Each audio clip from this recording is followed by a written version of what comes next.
estudiando acerca de la esencia,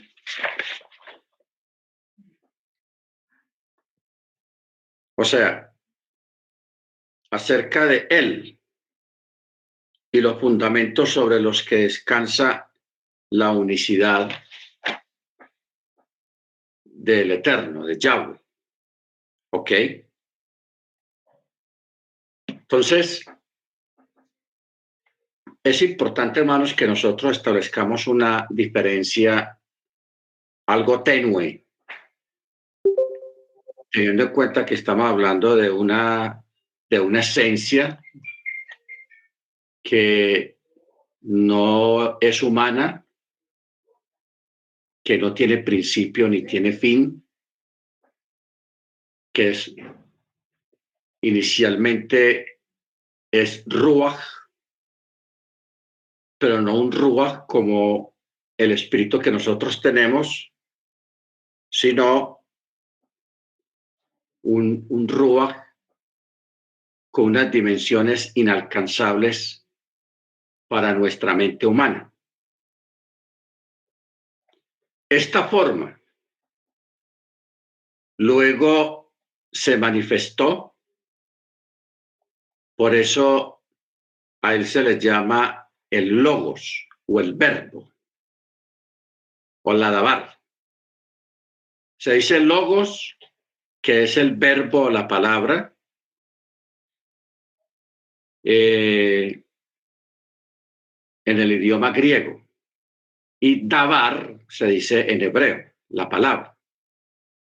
No sé si ustedes recuerdan una canción, yo no la he escuchado bien, pero hay una canción de un cantante, creo que es guatemalteco, que dice que Yeshua o Dios no es sustantivo, sino que es verbo. Ricardo Arjona. ¿Cómo dice, hermana? Ricardo Arjona. Ok, Ricardo Arjona. Esa canción se le puede poner un poquito de cuidado y usted va a ver que esa canción es muy profunda.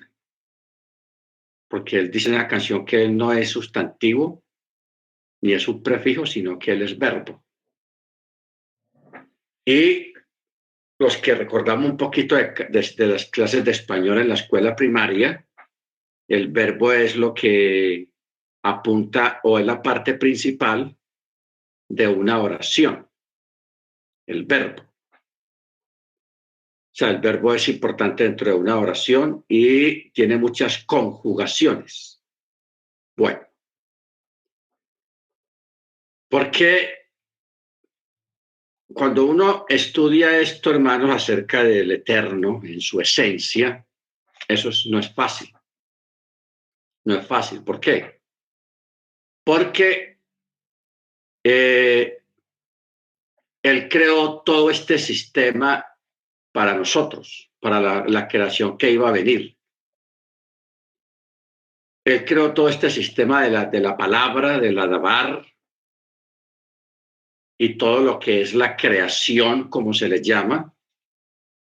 Él la hizo de esa manera para poder traer un entendimiento y una comunicación entre las criaturas y el creador, en este caso nosotros, los que fuimos creados con inteligencia, porque las demás criaturas o criaturas, hablando de los animales, las aves, los peces, todo tipo de animales que hayan visibles e invisibles, o sea, microscópicos. Estos animales, aunque tienen su función biológica y como se llame, pero esos son carentes de inteligencia como la que nosotros tenemos.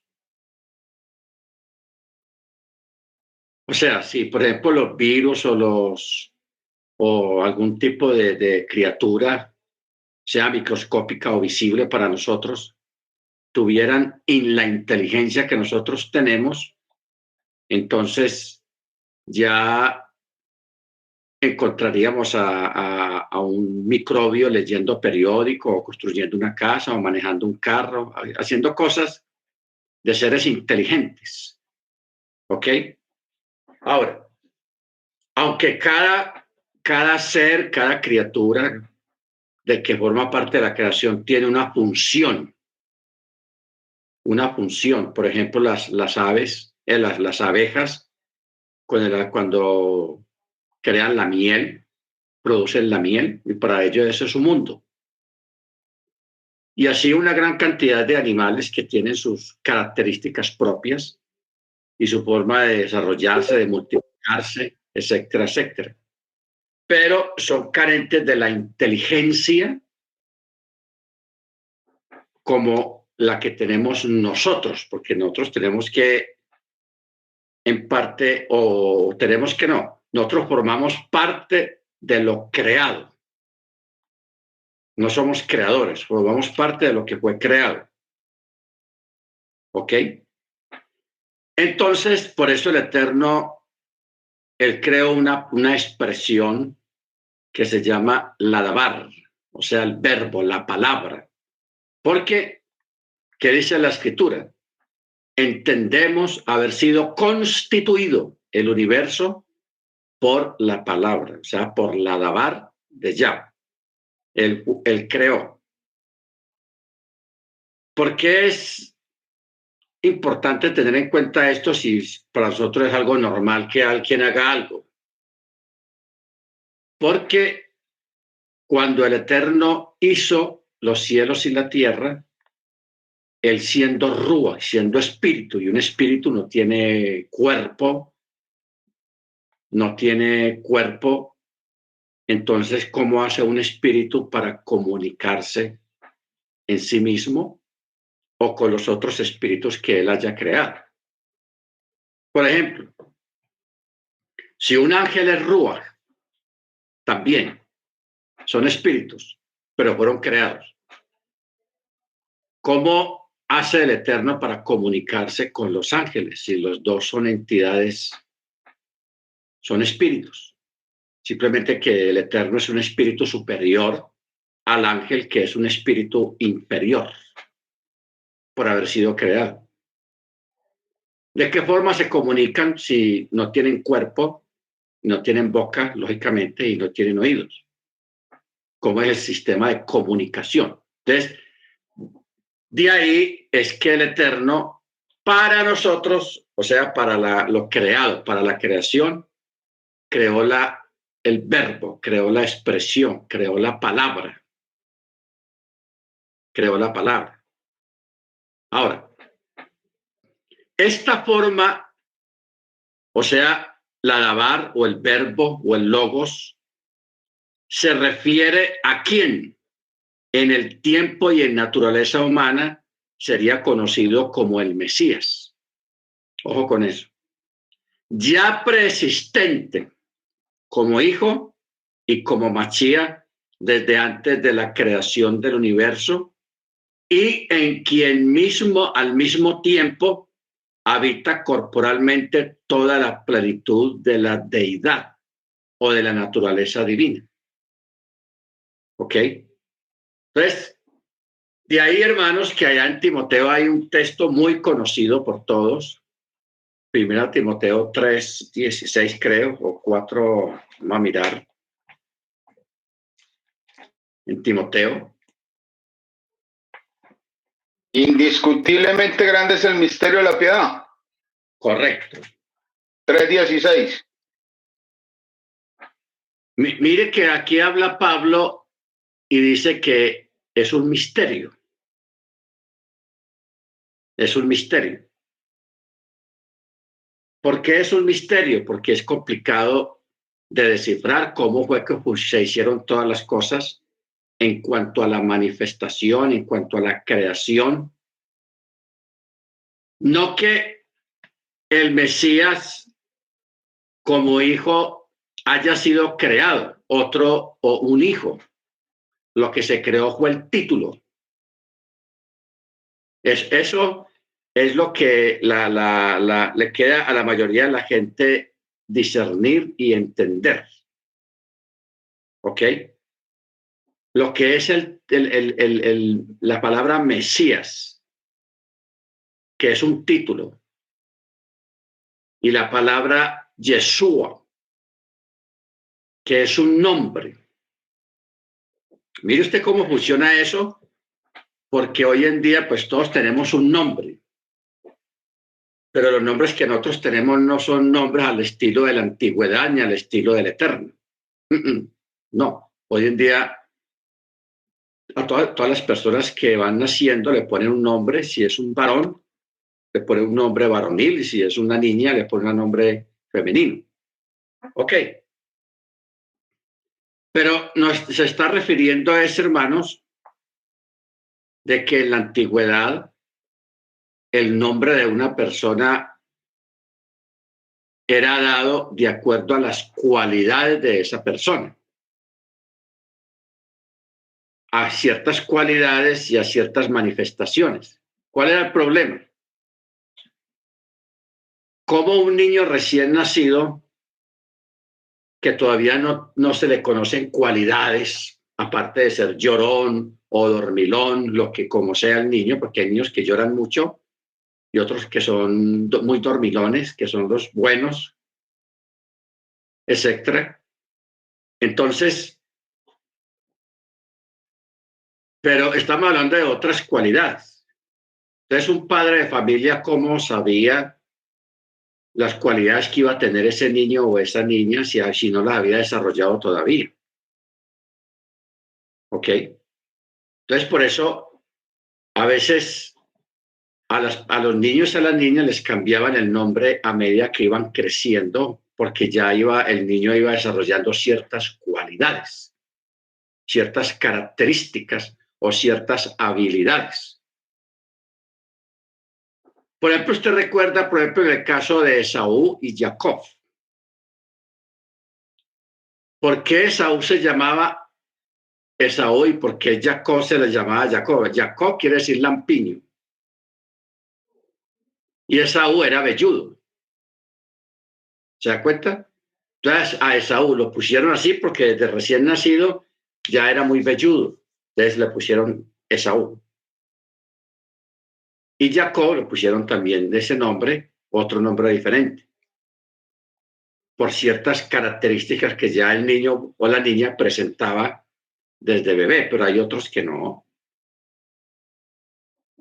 Entonces ahí vamos, esa es la forma antigua de poner los nombres a los niños. Hoy en día esa forma ya no se usa. Hoy en día, si usted tiene un niño de estas raíces hebreas, usted se busca un nombre bíblico y se lo pone, porque le suena bonito, porque le gusta el personaje bíblico, etcétera, etcétera. ¿Entendemos? Esa es la forma moderna de ahora.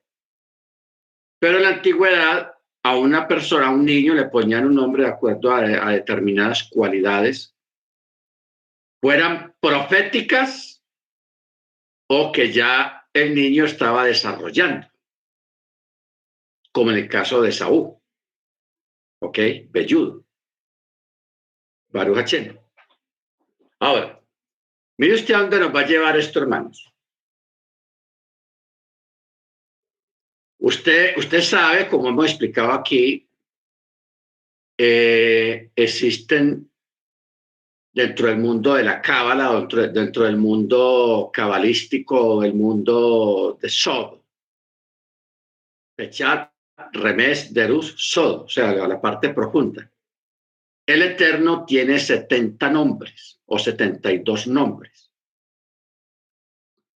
Pero cada nombre no es que Carlos, Miguel, Juan, Roberto, no es como una rellenura de poner nombres, sino que cada nombre iba de acuerdo a una acción particular del Eterno, porque todos esos 70 nombres vienen derivados de una acción. Por ejemplo, cuando se dice Yahweh Rafa, quiere decir el Señor es mi sanador.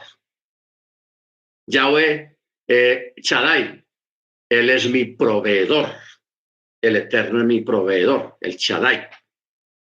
En fin, por eso es que usted ve que el Yahweh de los ejércitos, o sea, el Señor de guerra, el que comanda los ejércitos de la guerra, ¿ok? O de los ejércitos de los ángeles.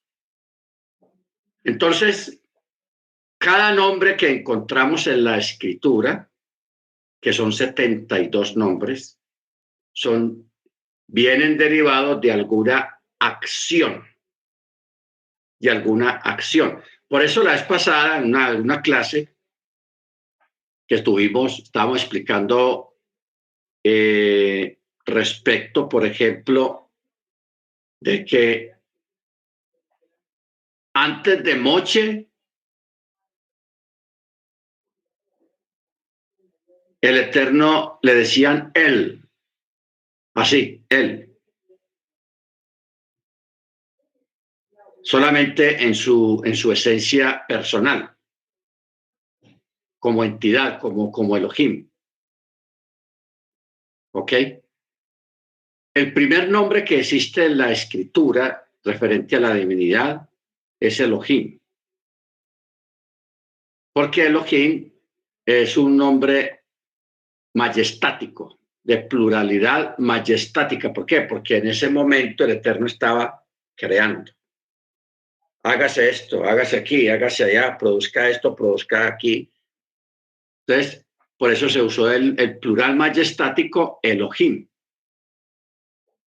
Entonces, la gente que tenía un espíritu de creer en muchas divinidades, politeísta, entonces pensó, como está hablando de una plural, nombre plural, la persona, ese tipo de personas pensaron que eran varias divinidades. Pero él era creando, no eran que varios estaban creando, no, era solo uno el que está creando. Luego viene cuando el Eterno le habla a Moche en la zarza, que ahí le revela otro nombre. O sea, antes de Moche, a él le decían el Shaddai. ¿Ok? ¿Quiénes estuvieron bajo ese nombre? Los patriarcas. ¿Ok? Ojo con eso. Los patriarcas estuvieron bajo ese nombre. Y de verdad que los patriarcas dependieron enteramente de la misericordia del Eterno, que él los sostenía con su mano poderosa. Pero como las cosas iban a cambiar, ya hay un pueblo que está esclavo en Egipto. Ya hay unas promesas que tienen que empezar a cumplirse. Entonces ya el Eterno se le manifiesta a Moche como Yahweh. ¿Ok? Como Yahweh. Porque es el tiempo de formar un pueblo, de crear un pueblo dentro de todos los pueblos de la tierra. Y es el tiempo en que se va a dar la Torá. ¿Ok? Entonces ya viene ese nombre, Yahweh.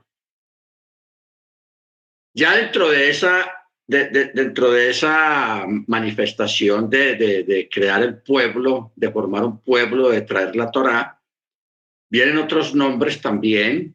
Él es mi sanador, él es mi proveedor, él es mi roca, la roca eterna, torre fuerte, en fin, son 72 nombres. Bendito su nombre. Pero el principal es Yahweh. ¿Ok? Es Yahweh. Ahora, luego viene Yeshua, o sea, el verbo, el eterno Yahweh, se hizo carne, o sea, tabernaculizó, como dice el texto en Juan 1:14, tabernaculizó. Ya no se llama Yahweh, ya se llama Yeshua. ¿Por qué? Porque es el tiempo mesiánico, es el tiempo del Mesías, es el tiempo de la salvación, es el tiempo del retorno, es un tiempo que cambia, ya el exilio ya va a desaparecer. Las 10 tribus que habían sido exiliadas, que habían sido echadas, que salieron, ya comienzan a hacer retorno, a hacer techubá. Entonces, por eso, este nombre mesiánico, porque estamos viviendo desde que Yeshua vino, ya se está viviendo una era que se llama la era del Mesías, la era mesiánica. O sea, no sé si usted se ha preguntado alguna vez por qué ni Pablo ni el mismo Yeshua enseñaron de que todo lo que pidáis, pidamos en el nombre de Yahweh. Ya no. Ya todo es en el nombre de el Adón Yeshua Hamashia. Vamos entendiendo más o menos. Elohim, el Shaddai, en la época de los patriarcas. Yo soy el Shaddai, el proveedor. Y usted sabe que la palabra Shaddai es una palabra que tiene que, metafóricamente, tiene que ver con los bustos, con los senos, porque Chad en hebreo quiere decir senos, el seno de las mujeres. Entonces, se usó esa expresión metafóricamente porque la mujer cuando amamanta está proveyendo de su propio alimento, de su propia esencia al niño. El Eterno a los patriarcas los estuvo sustentando, los estuvo protegiendo, los estuvo ayudando a través de ese nombre, el Shaddai, Baruch Hashem, el Todopoderoso. ¿Ok? Pero ya cuando viene Moche, ya se revela el nombre de Yahweh. Yahweh, que se le conoce como el tetragramatón o el Chen Hameforás, el tetragrama. ¿Ok? Toda esa época desde Moisés, la salida de Egipto, la entrega de la Torá, la conquista de Canaán, la época de los reyes, todas esas historias, la de David, de Goliat, de los reyes de Israel, la mayoría que fueron malos. Luego viene la división de las 12 tribus que se van. Y durante todo ese periodo de las 12 tribus que se fueron, vino el ministerio de los profetas, de Jeremías, de Isaías, de Daniel, de Habacuc, de Joel, de Jonás, bueno, toda esa cantidad de profetas. Luego vino un periodo de silencio, como de 200 años, que ese periodo de silencio fue roto cuando apareció Juan el Inmersor, Juan el Bautista. Él rompió el silencio. Por eso Jesús dijo, todos los profetas fueron hasta Juan, y no se levantará otro profeta de la talla de Juan el Bautista. Y mire que Juan no hizo ni un milagro.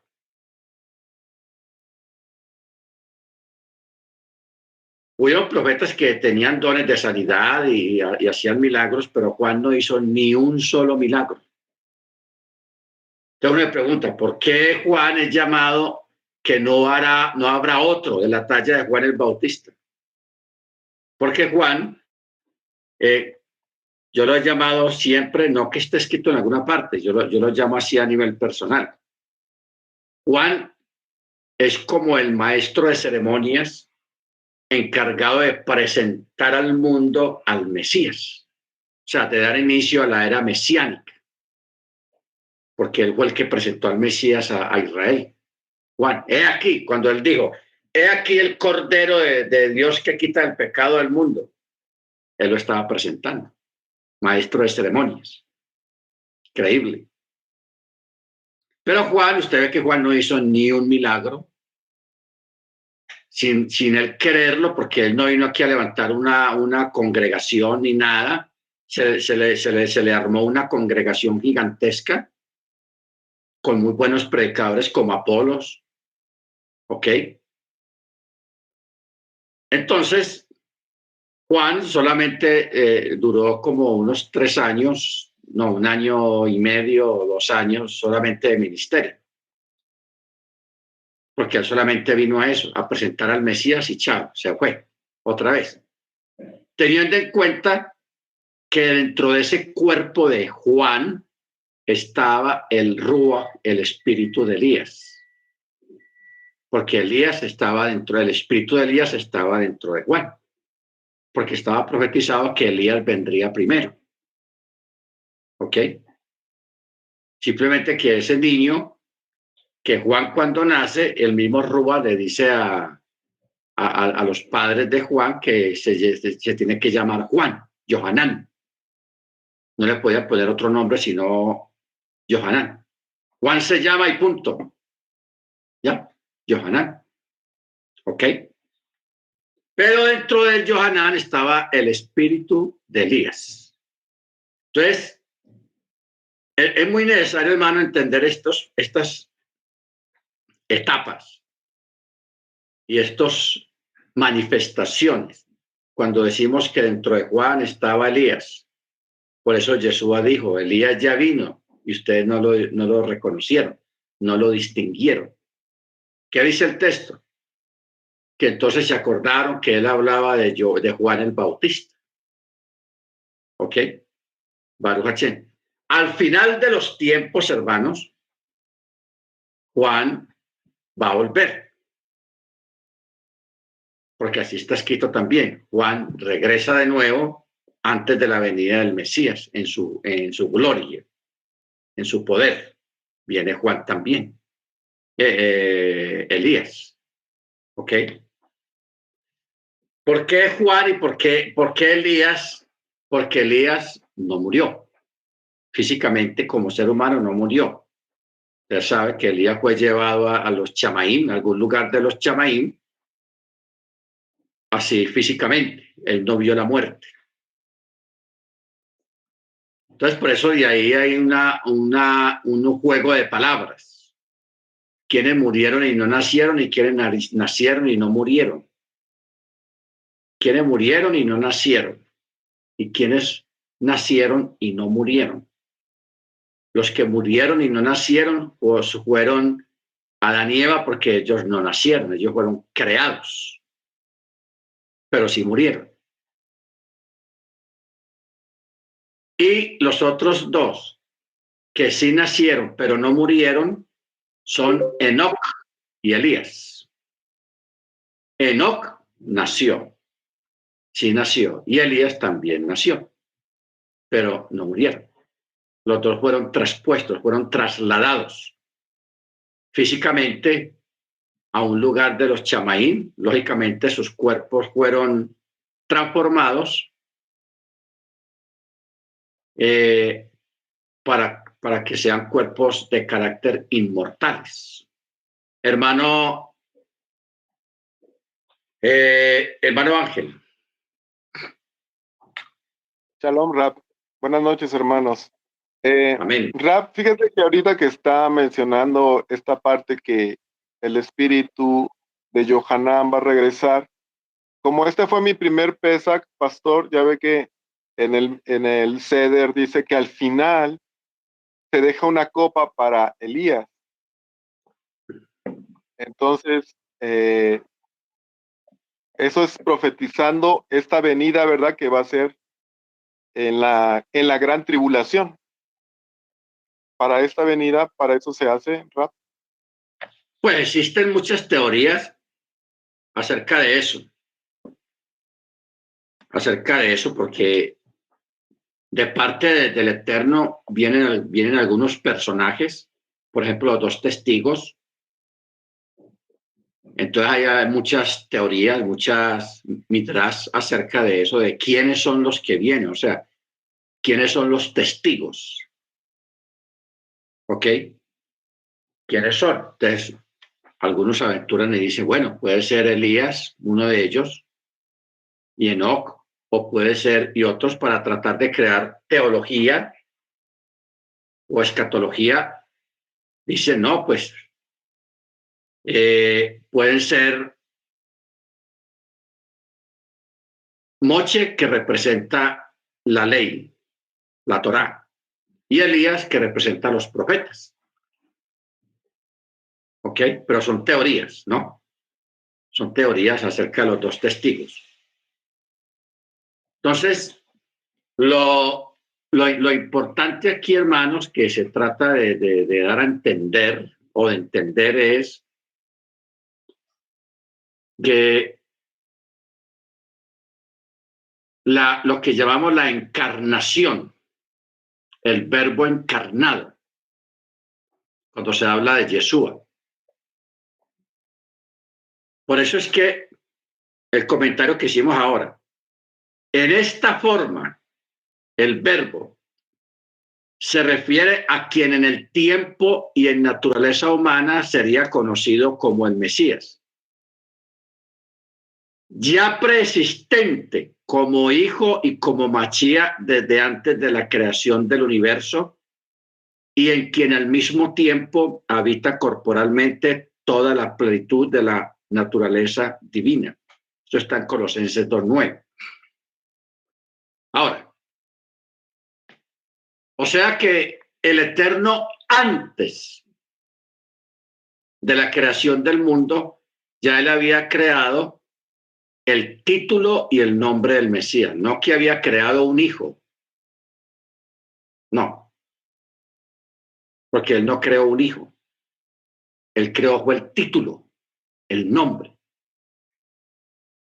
Ya luego, a través de los escritos que surgieron más adelante, que es la Taná, que es la Biblia, que es la Torá, ya él ratificó y él expresó que él dijo que él mismo iba a venir, simplemente que aquella generación no entendía de qué forma él iba a venir o cómo iba a hacer eso, cómo, en fin, eso era un misterio, como Pablo lo dice.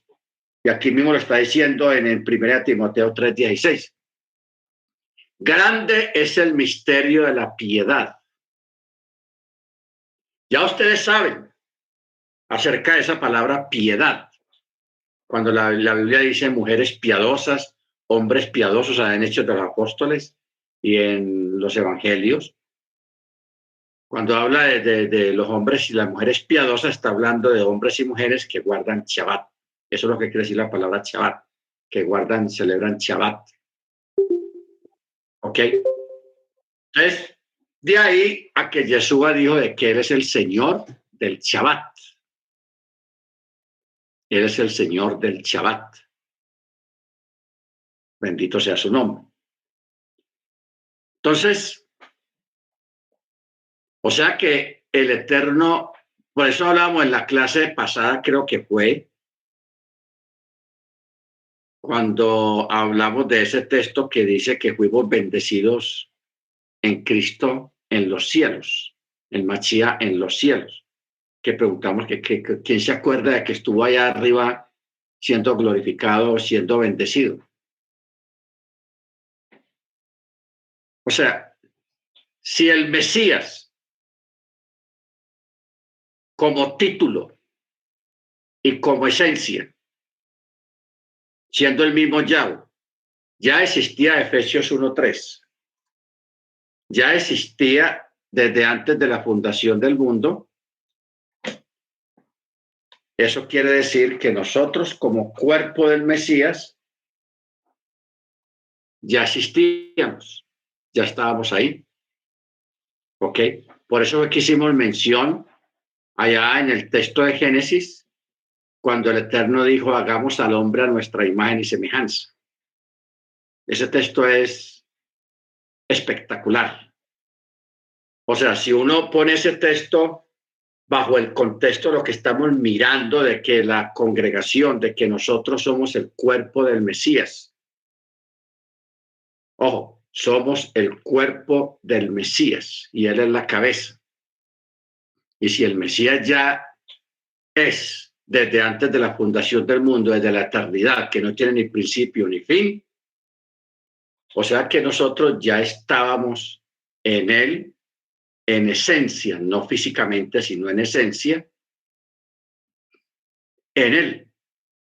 Entonces, cuando Él estaba creando las cosas. Cuando llegó la hora de crear al hombre, al ser humano, ¿qué podemos decir del ser humano cuando fue creado? Podemos decir, cuando él creó al ser humano en su manifestación, o sea, la manifestación del ser humano al plano físico. ¿Ok? Al plano físico, que es lo que somos ahora, físicos. ¿Ok? Entonces, por eso este texto de Efesios 1, 3, 4 y 5, tenaz, dice, bendito el Elohim y Padre de nuestro Adón Yeshua Habachía, quien nos bendijo en los cielos con toda bendición espiritual en Machía. Ojo, en Machía. No dice con Machía, sino en. Con y en. Vamos a establecer una cosa. Este es un lapicero. El lapicero adentro tiene tinta. ¿Ok? Entonces, y aquí tengo un marcador. Entonces yo puedo decir tranquilamente, yo aquí tengo un marcador con el lapicero, que están juntos. Pero yo no puedo decir el marcador en el lapicero, no, porque están separados. ¿Ok? Pero si yo me concentro en el lapicero solamente, sé que dentro del lapicero está la tinta, porque todo el lapicero no es la tinta, ni la tinta es todo el lapicero, ni el lapicero es la tinta. ¿Ok? Entonces, cuando el texto dice, nos bendijo en los cielos con toda bendición espiritual en el Mesías. Vamos a suponer, un ejemplo que estamos dando, que nosotros somos la tinta. Ya estábamos ahí. ¿Ok? Ya estábamos ahí. Baruch Hashem. Por eso dice, según nos escogió en él, no con él. Mire que el texto mismo nos va llevando. Según nos escogió en él antes de la fundación del mundo para que fuéramos santos y sin mancha delante de él, habiéndonos predeterminado en amor para ser adoptados hijos suyos por medio de Yeshua Hamashia, según la complacencia de su voluntad, para alabanza de la gloria de su gracia, que nos concedió gratuitamente en el amado. Este texto es una cosa tenaz, hermano. Esto es violento, como dicen en algunos lugares. Muy profundo. Porque usa en. En es dentro. Por eso, la explicación que hemos dado acerca de cómo fue creado el universo, cómo fue creado el mundo, que está ahí en Colosenses, cuando dice 1:17 dice, no, 1:16 también, dice, porque en él fueron creadas todas las cosas, o sea, dentro de él.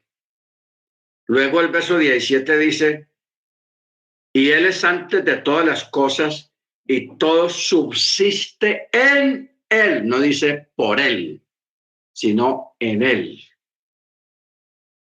¿Ok? Todo subsiste en él. Esa forma escritural, hermano, esos detallitos ahí de en o por o con, eso es que prestarle atención y ponerle cuidado, porque nos está diciendo algo más de lo que estamos leyendo. ¿Ok? Baruch Hashem. Por eso este texto de Colosenses 2:9, porque en habita corporalmente toda la plenitud de la deidad o de la naturaleza divina. ¿Ok? La naturaleza divina. Si nosotros llegamos obligatoriamente a Juan, que llegar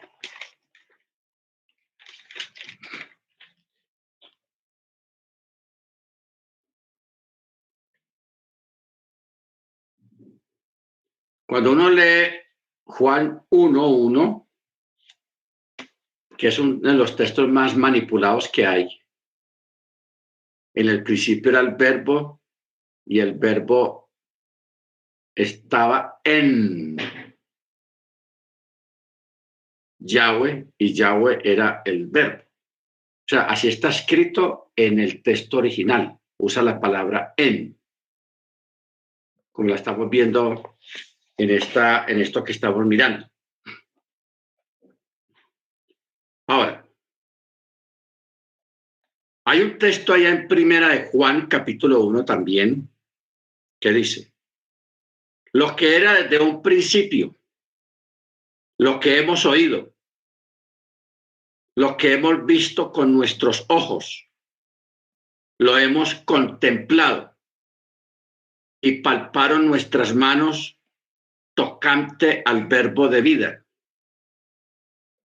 porque la vida fue manifestada y la hemos visto y damos testimonio y os anunciamos la vida eterna, la cual estaba en el Padre, ojo, en el Padre y nos fue manifestada. ¿Ok? Fue manifestada. De igual manera, cuando leemos este texto de Timoteo 3:16,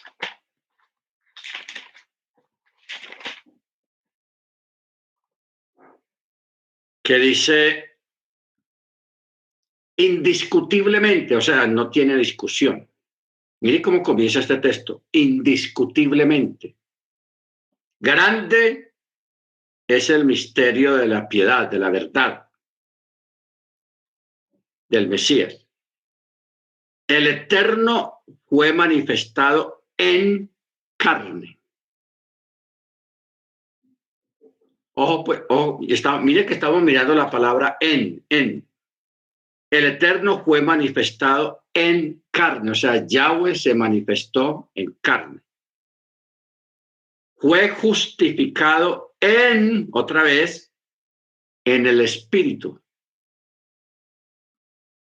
Visto de los ángeles, proclamado entre los gentiles, creído en el mundo y recibido arriba en gloria. Ok. Cuando dice el Eterno fue manifestado en carne, que eso es, cuando uno va al texto original, usa la palabra tabernaculizó. Por eso es que hay una fiesta que se llama la fiesta de los tabernáculos, que es la fiesta de Sukkot. ¿Ok? La fiesta de Sukkot. Y por eso es que Yeshua nace precisamente en la fiesta de Sukkot. Él nació en esos días. Y él nació en una sukkah. O sea, él no nació en una casa, sino que él nació en una sukkah. O sea, lo que se hace, las enramadas que se hacen en la fiesta de Sukkot. Él nació ahí. ¿Por qué nació en una enramada, en una sukkah? Para ratificar esto que estamos leyendo acá. El Eterno tabernaculizó. Porque esa es la expresión que usa en el Evangelio de Juan capítulo 1:14. y el verbo tabernaculizó. Lo que pasa es que los teólogos cristianos o los traductores cristianos manipularon, y el catolicismo también, manipularon esa palabra y la cambiaron. Pero dice, y la palabra, o sea, la dabar, se hizo carne y tabernaculizó entre nosotros, haciendo alusión al acto de que el verbo se encarnó y que fue en la fiesta de los tabernáculos, o la fiesta de las cabañas, o la fiesta de Sucot. El texto original usa la palabra tabernaculizó entre nosotros. En Reina Valera y el resto de las versiones pusieron la palabra y el verbo se hizo carne y habitó entre nosotros. Habitó.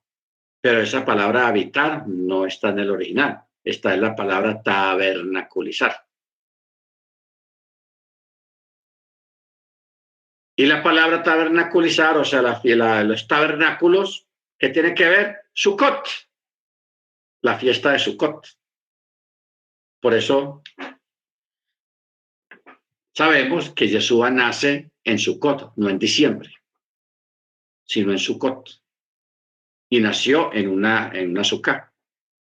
Increíble eso. O sea, todo tan empatado, todo tan perfecto. ¿Ok? Todo está ahí perfectamente sincronizado y preparado de antemano por el Eterno. Amén.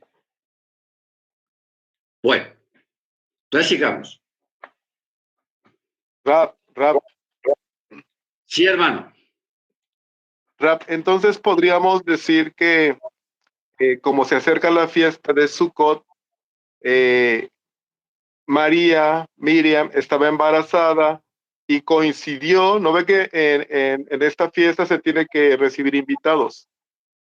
Entonces podríamos decir que fue algo así, que ellos pues fueron a Beit Lehem, llegaron a Beit Lehem, pero cayó mero en la fiesta. Entonces ellos cuando llegaron al azúcar y ahí fue cuando dio a luz. Así, es que ahorita como lo explica de esa manera y como viene la fiesta, entonces todo como dice, o sea, usted cuadra todo perfecto. Todo es perfecto, Sí. todo cuadra tenaz. Amén. Tenaz. O sea, el Eterno lo proveyó de esa manera. Él movió al emperador romano para que creara lo del empadronamiento, o sea, como una especie de censo, pero no israelita, sino romano. Toda persona tenía que ir al lugar de su nacimiento. Entonces, Joseph era de ahí, de Betlehem. Entonces, a él le tocaba ir con su esposa embarazada, en estado de embarazo, a Betlehem. Entonces, coincide eso, o coincide, no, el Eterno lo armó de una manera tal que ellos llegaron allá precisamente a la fiesta de Sucot. Entonces, el relato dice que allá había mucha gente, porque mucha gente era de ahí de Belén. Por ejemplo, ahí debía de estar descendientes de Booz, descendientes de Isaí. Todos los descendientes de David tenían que ir allá a empadronarse, pues a hacer su inscripción, porque ellos eran de ahí, sus ancestros, y nacieron de ahí. Entonces, ellos van y ellos van a un hotel, lo que hoy en día llamaremos un hotel, pero eso está full, está lleno de gente, no hay dónde. Mucha gente que está ahí en lo del censo. O en esa época le decían posadas o un mesón. Posada o mesón. Lo que hoy son los hoteles. Pero nada, no había dónde. Entonces, Miriam empieza a sentir los dolores de parto, tal vez por la larga caminada, porque fueron varias semanas de camino para llegar hasta ahí. que hoy en día Betlehem es donde queda la Franja de Gaza. Es un territorio dominado por los palestinos, los que llaman los palestinos, los de la Franja de Gaza. Y tiene otro nombre, ellos le cambiaban el nombre a eso. Bueno, entonces Joseph, desesperado, buscando a ver dónde tocan las puertas de las casas, porque todas las casas están llenas de gente. Entonces, hay alguien que le dice, no, pues entonces, vea, yo no tengo espacio en mi casa, tengo mucha gente, pero si quiere usa la azúcar, usa la azúcar. Como estamos en fiesta de Sukkot, ahí está la azúcar. Y la azúcar en esa época siempre se hacía afuera de la casa, no dentro de la casa, sino afuera. Entonces, no tuve más remedio que aceptar ahí, y ahí fue donde nació, cuando Miriam da a luz dentro de un azúcar. Por eso, la otra pista que hay acerca de que Yeshua nació en Sukkot es la expresión que los ángeles, cuando se le aparecieron a los pastores que estaban cuidando el rebaño, que eso es un detalle.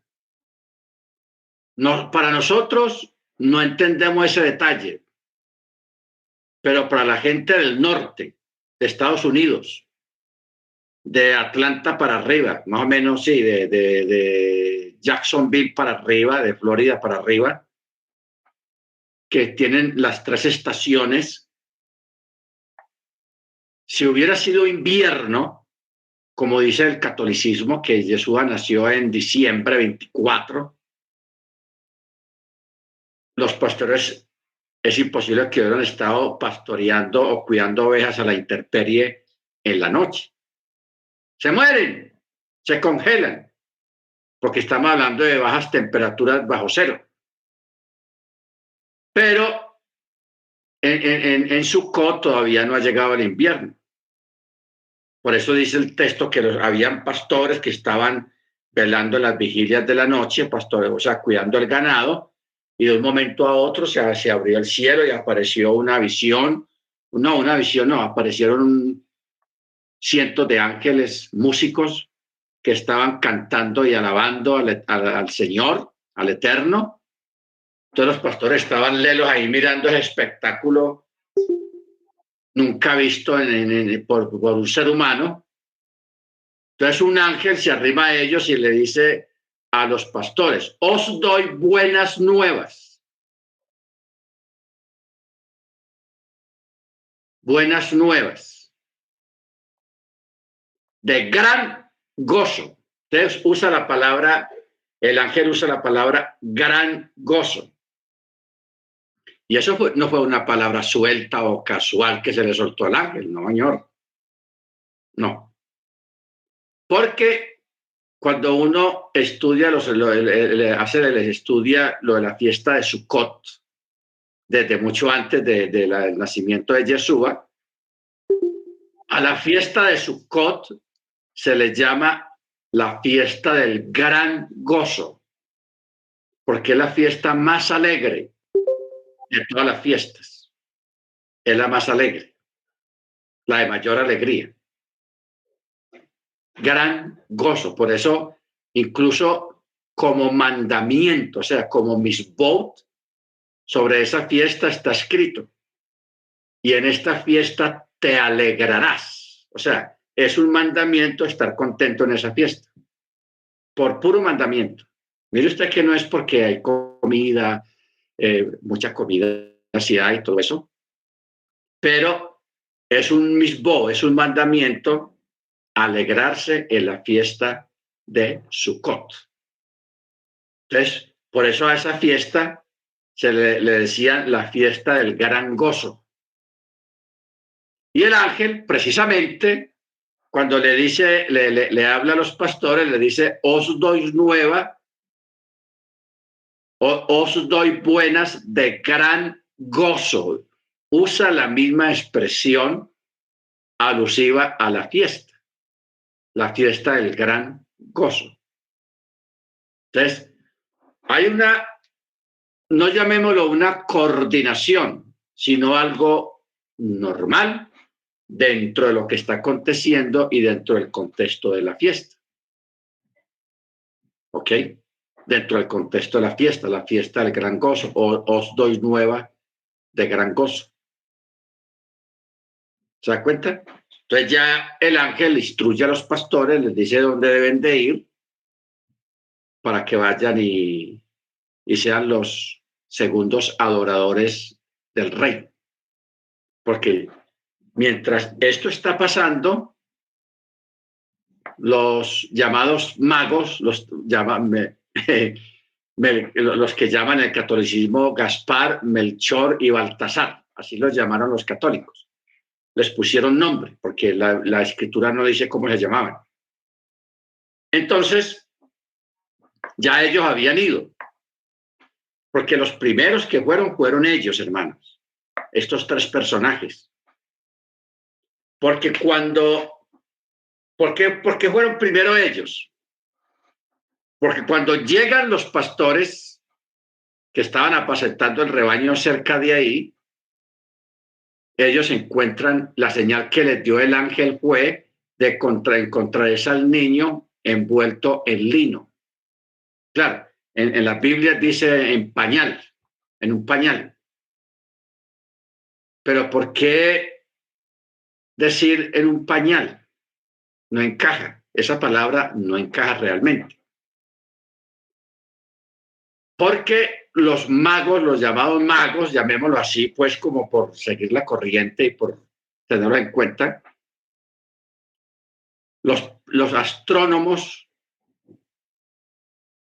llegaron primero y dice el texto que ellos les llevaron regalos al Mesías. Ellos fueron los primeros que les llevaron regalos al Mesías y no llegaron con regalitos de ahí de $1 o de agáchese quien pueda. Llevaron regalos costosos, perfumes que valían miles y miles y miles de dólares. Les llevaron lino blanco. ¿Por qué lino blanco? Porque en aquella época a los reyes, solamente los reyes eran los que tenían acceso a usar cuando nacían los príncipes, los herederos, los envolvían en lino blanco. En esa época el lino blanco era la tela más costosa y más escasa que había en esa época, hermanos. El lino blanco. Y era la tela de los reyes, de los príncipes, de los niños recién nacidos de hijos de reyes. Lino blanco. ¿Ok? Entonces mire usted el contraste. Ellos les dejaron oro, muchas joyas de oro, incienso, mirra, o sea, unos artículos costosísimos. Yo creo que ellos dos, esta pareja, Joseph y Miriam, esa noche se volvieron millonarios, hermanos. Millonarios. Porque de verdad, si uno se da cuenta de lo que valía el incienso, la mirra y todo eso en esa época, y las cosas de oro que ellos les llevaron, los presentes en oro, ellos salieron millonarios de ahí, de Betlehem, de Belén. Entonces, claro, Miriam vienen de un viaje bien largo, está dando a luz. ¿Qué hizo ella? No, pues envolvamos al niño en el lino. Los astrónomos se van y llegan los pastores. Ya el ángel les había dicho, encontraréis al niño envuelto en lino blanco. Cuando ellos llegan allá a la Sucá y efectivamente ven a una madre que tiene en sus brazos un niño recién nacido, envuelto en lino blanco y otras cosas ahí al lado de oro y perfumes y especias y olor y todo eso. Eso fue tenaz, hermano. O sea, todo está ahí conjugado. Todo está entrelazado. ¿Ok? Entonces, yo una vez leí un artículo de un libro que no quedó en el canon, infortunadamente, no quedó en el canon del Brit Hadashah del Nuevo Testamento, donde relata los detalles que no relatan los evangelios. Fueron 4 evangelios, pero en no todos están todo en detalle acerca del nacimiento del Mesías. Solamente está en Mateo, donde hay poco más de detalles nomás. Ellos hicieron la diligencia que tenían que hacer ahí, de lo que llaman el empadronamiento, y de ahí, con niño y riqueza, regresan de nuevo para Nazaret. Y allí Joseph, que trabajaba la madera,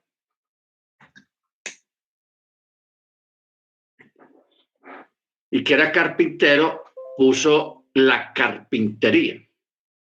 Con ese dinero puso la carpintería, y ahí como se dice, el plante pues para comenzar su propio negocio. Puso una carpintería. Por eso Yeshua, en su infancia, él se levantó rodeado de madera, porque el papá tenía el taller de carpintería. ¿Ok?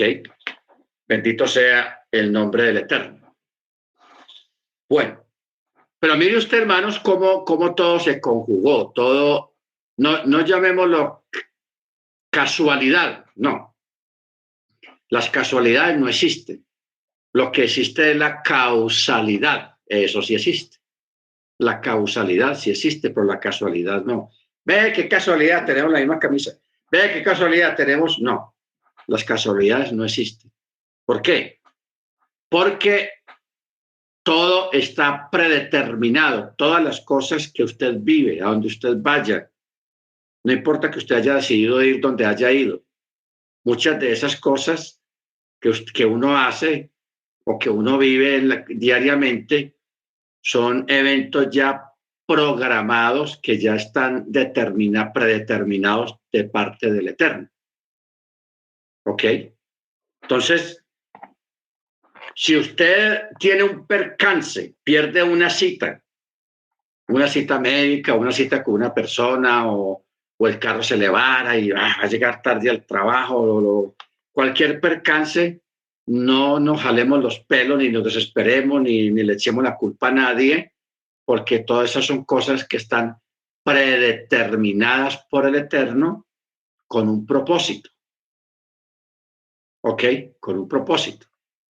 Entonces, si nosotros nos acostumbramos a pensar de esa manera y a ver las cosas de esa manera racional y lógica, con entendimiento, vamos a estar como más tranquilos respecto a los eventos que le alteran a uno el orden de los humanos, como dice. Uno va a estar más tranquilo y uno va a estar pendiente del por qué. ¿Por qué llegué tarde? ¿Por qué perdí la cita? ¿Por qué no pude ir a tal lugar? ¿Por qué no pude hacer tal cosa? Son propósitos predeterminados de parte del Eterno. Porque Pablo sí habla. Hermano Freddy o hermano Ángel, hay un texto, yo recuerdo la cita, pero voy a decir más o menos cómo dice el texto. El texto dice que el Eterno prepara muchas cosas cotidianas de la vida para que nosotros anduviésemos en ellas. Así más o menos dice el texto, que Él prepara las cosas para que nosotros vivamos en ellas, o sea, vivamos las circunstancias y las situaciones. Ese texto es clave para esto que estamos hablando. Bueno. Efesios 2:10, rap. Efesios 2:10. Eso es rápido. Dice, aquí está, porque somos hechura suya, creados en Yeshua HaMashiach para buenas obras, las cuales el Eterno preparó de antemano para que anduviésemos en ellas.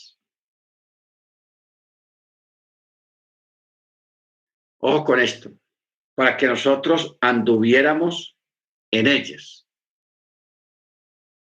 O sea, hay actos.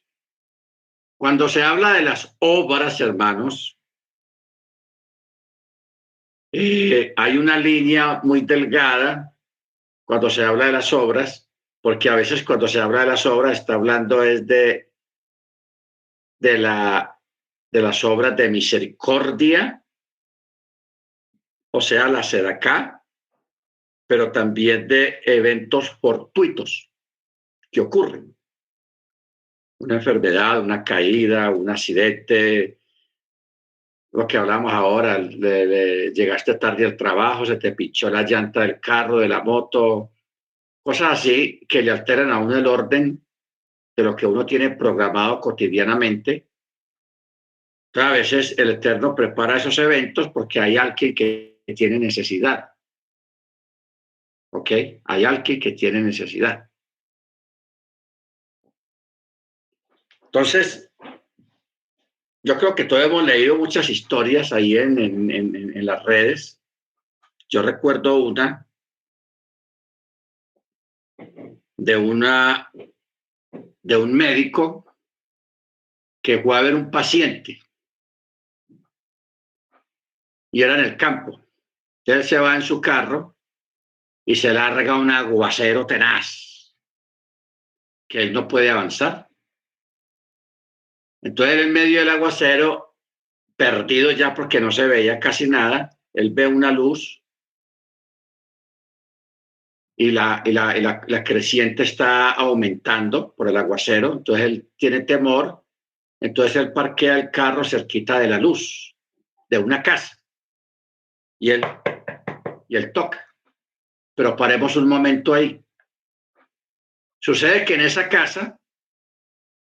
en una casa, hay una niña que está enferma, tiene una fiebre rayando los 40, o sea, corre peligro. Cuando un niño o una persona está rayando los 40 grados de temperatura, que es una fiebre exagerada, eso salga para el hospital volado porque la persona corre peligro. Y la pareja está desesperada porque no pueden salir a ningún lado pues con semejante aguacero, no tienen carro, un médico lejos, en fin, hay una tragedia tenaz ahí, hay una situación. Pero cuando menos piensa están ellos en esa desesperación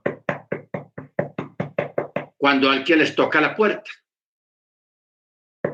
Por favor, ábrame que corro peligro aquí afuera. Entonces ellos abren la puerta, permiten que el visitante entre y el visitante catea la situación de lo que está pasando. ¿Qué tiene la niña?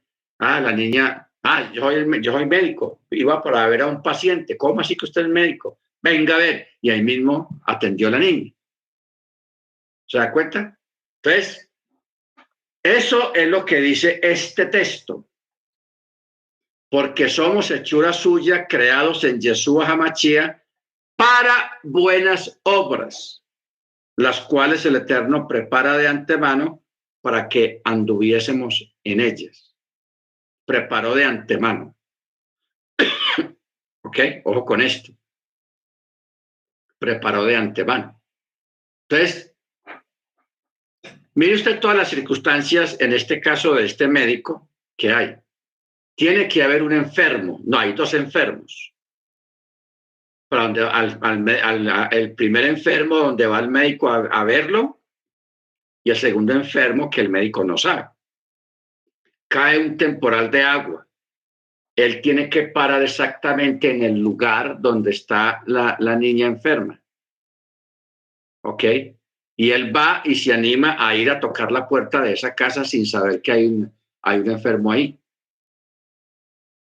¿Ve? Entonces, esos son escenarios, hermanos, en los que nosotros debemos de acostumbrarnos a vivir. No necesariamente tiene que ver con enfermedades, sino hay mucho tipo de situaciones y de cosas que pasan.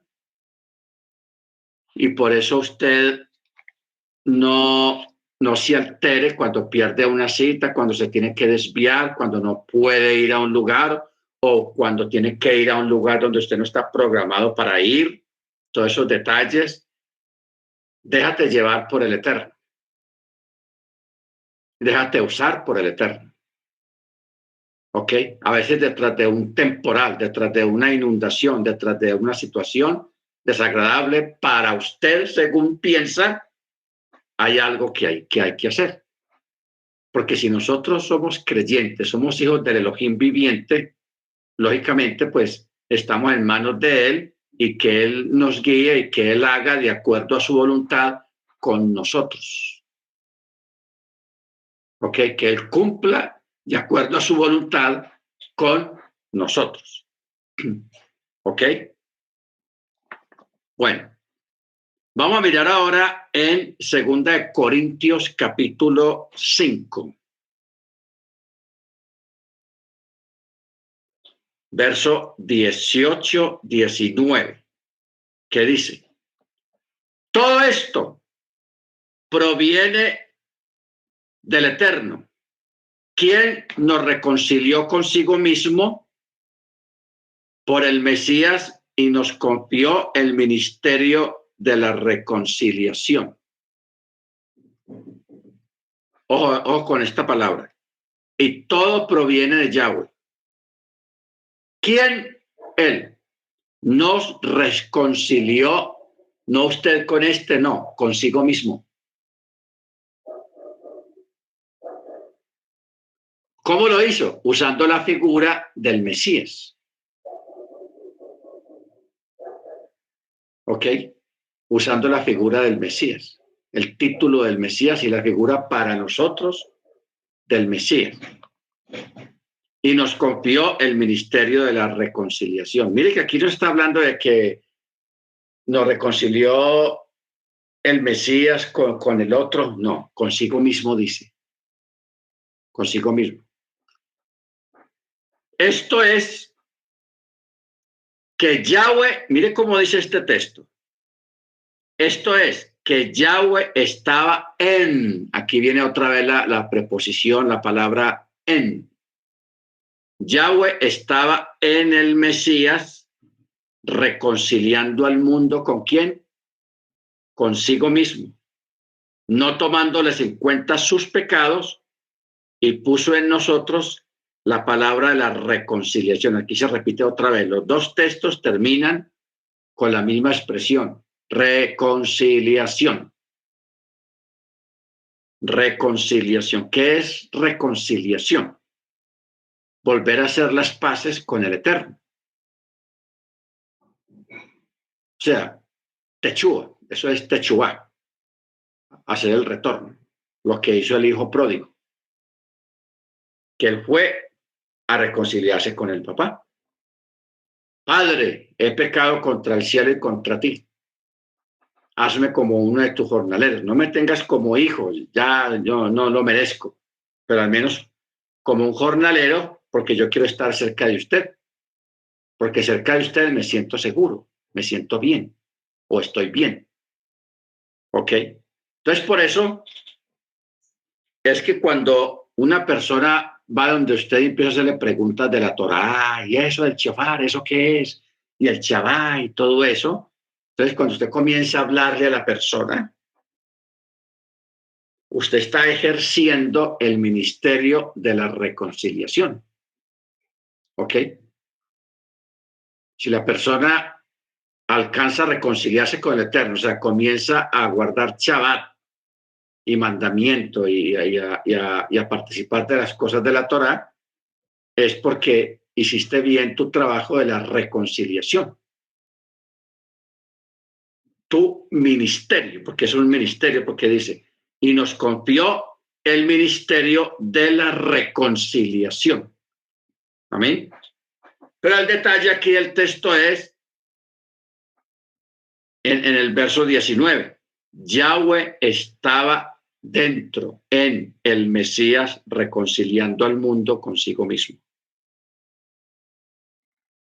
¿Ok? Por eso en Colosenses 1:15 Dice, él es la imagen, o sea, el de Salmenú, del Elohim invisible, primigenio de toda creación. ¿Qué quiere decir primigenio? Porque el texto en el original no dice primogénito, sino primigenio. Cuando se creó el título de el Mesías. O sea, esto es tenaz, hermanos. Antes de que el Eterno creara el universo y creara al ser humano, ya él sabía todo lo que iba a pasar más adelante. Entonces él, en prevención de todo lo que venía más adelante, o sea, la caída de Adán, el pecado, la entrega de la Torá, todo el periodo de la ley, todo el periodo de los reyes de Israel, luego viene la venida del Mesías, cuando él mismo viene, y todo este periodo mesiánico que ya nosotros formamos parte de este periodo, porque estamos hablando de periodos. Ya pasó el periodo antiluviano, luego viene el periodo posluviano, que es los patriarcas. Ya desaparecen los patriarcas, ya viene un pueblo formado, que es la era de la Torá, la era del pueblo de Israel, la era de las 12 tribus. Cuando ya todo está como crecido, como formado, viene el Mesías. Y nosotros formamos parte de la era mesiánica, de la era del Mesías. Formamos parte de esta era. Cuando culmine la era mesiánica, viene el gran Shabbat, la era del reino, que es el milenio. ¿Ok? Cuando culmine la era del milenio, viene el acabose de todo este sistema de cosas y ya viene un cielo nuevo y una tierra nueva, o sea, la nueva creación. Entonces, mire usted que estamos hablando de eras, de épocas, de tiempos. Esa es la otra forma de mirar todo lo que el Eterno ha hecho y lo que el Eterno está haciendo. Entonces, tenga claro eso. Ya la era antiluviana, eso es historia. La era patriarcal de los patriarcas, ya eso pasó. La era de los reyes, de la formación del pueblo hebreo, ya eso pasó. Viene el Mesías y ya comienza otra era diferente, con otro nombre diferente. Hoy en día usted no tiene, ni puede, ni debe de hacer una oración en el nombre de Yahweh. No, ya no hay necesidad. Ni en el nombre del Shaddai, tampoco. A esta era mesiánica se nos dio un nombre para que hagamos nuestra oración en ese nombre, y es el nombre de Yeshua. Por eso Yeshua mismo lo dijo: en mi nombre echarán demonios, en mi nombre todo lo que hagáis, sea de palabra o de hecho, hacedlo como en el nombre del Adón Yeshua Hamashia. ¿Vamos entendiendo esa parte, hermanos? El nombre hoy en día que se debe usar hoy en día en las oraciones es el nombre de Yeshua. Cuando entremos al milenio, usted se va a dar cuenta que a ese nos va a revelar otro nombre. ¿Ok? Ya va a ser manifestado otro nombre. El libro de Apocalipsis ya nos da pistas, que dice, y a aquellos se les dará un nombre que hoy en día no es conocido. No conocemos ese nombre de la era del milenio. No lo conocemos todavía, pero lo vamos a conocer cuando estemos en el milenio. Un nombre nuevo, dice el texto, tanto para él como para nosotros. ¿Ok? Pero ya ese nombre que usted va a tener va a ser un nombre que va a ir de acuerdo a lo que usted es, sus características, sus... O sea, porque el nombre, hermanos, que tenemos en este momento son nombres que realmente no tienen nada que ver con lo que realmente somos. Fueron inventos de papá y mamá, no más. Pero lo que es usted en esencia, sus características personales, particulares, debemos tener otro nombre, pero solamente el Eterno lo sabe. Pero ese nombre va a ser revelado, va a ser manifestado en la época del milenio. Que usted se da cuenta realmente cuál es su nombre. Y ese nombre usted lo ha tenido desde antes de la fundación del mundo. Increíble eso. Estamos hablando de cosas muy grandes y complicadas, pero posibles y que son reales. Porque nosotros debemos de entender la escritura y de aprender de la escritura más allá, mucho más allá de nuestro entendimiento normal que hay allá afuera. Porque allá afuera hay un entendimiento normal, creado por los mismos seres humanos, a través de los idiomas, a través de los verbos, a través de los estudios. Pero lo de nosotros no es humano, es divino, es del Eterno. Entonces, tenemos que trascender todas esas cosas de acuerdo a lo que entendemos en las escrituras de quiénes somos, qué somos, de dónde venimos y para dónde vamos. ¿Ok? Baruch Hashem. Bueno, hermanos, se nos fue el tiempo. El miércoles continuamos. Esto está muy interesante. Muy interesante. Vamos a pedirle a la hermana Luz Marina, alguna de las que estén ahí, hermana Luz Marina, allá para que nos